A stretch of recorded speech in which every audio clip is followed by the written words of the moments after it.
Hello and welcome back to the final part, the concluding part of our webinar series on the online audience engagement journey for education marketing. So in this episode we're going to look at the action stage. And this is what it's all about, isn't it? This is a stage that really answers that so what question that's so important for us to be answering.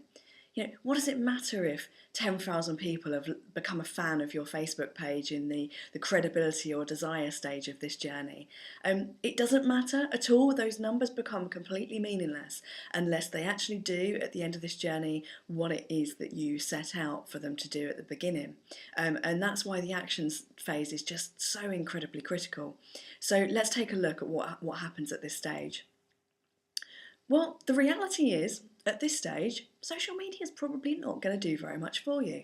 Now, it really depends on what you're trying to do.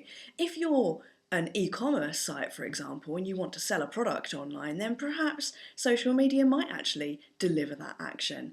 But when we're looking at education marketing, I think there's very little that actually is going to happen on social and digital media at this stage. It might still influence their desire to act, but the actual action itself is unlikely to happen online. They're not going to use social media to put in an application. They're not going to use social media to sign the cheque to pay their tuition fees. They're not going to drive up to the school gates using social media.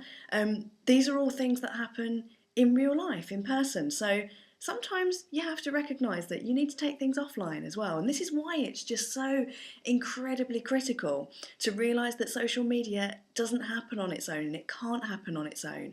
And we absolutely need to make sure that everything we do is integrated with all of the offline activities, because it will only do a certain piece of the puzzle for us. So the things that they might do at this stage that may be influenced by social media is that they might actually change their mind at this last stage. They might even put in an application which could be what you've defined as that end in action. But they might see something on a social media site in the meantime that might actually stop them from becoming a student at your organisation well after they've put in that initial application. They will continue talking to their friends, and above all, they will, in the action stage, they will be influencing others. So, as with anything in this, what do you want them to think, feel, and do? Well, what you want them to do at this stage is very, very clear. You want them to do that action that you've set out for them to do. And how are you going to do this? Well, we probably realise that you're not going to do this via social and digital media. So that's it. We're at the end of the journey now. Hopefully they will have acted, and everything that you've considered to take them along that journey in the first place will have got them here. This is where the funnel model perhaps comes into its own a little bit more. You've funneled them into that space where they're now going to act as you want them to act. But are we really at the end at this stage? And this is again where social media really starts to complicate things, because actually we're not. Because once they get to that action stage, those people don't go away. Those people become really critical influencers throughout the journey that someone else is then going to start upon the next year, the next week, whenever that might be. So at that stage, we don't just want them to sign on the dotted line. We want them to start being a positive influencer throughout the rest of the journey. We want them to be talking about your brand online so that people they know might then be aware that you exist, so they're raising awareness for you. We want them to make those people interested in you. We perhaps want them to talk about what they're doing within your organisation so that the people they influence hear about you online. We want them to talk about you in a fantastic way so that the people that they're then influencing are in the mindset of realising that you're a credible organisation and perhaps the kind of organisation that they want to engage with. And we want them to do something that then helps those people that they're influencing to also desire to be part of your organisation.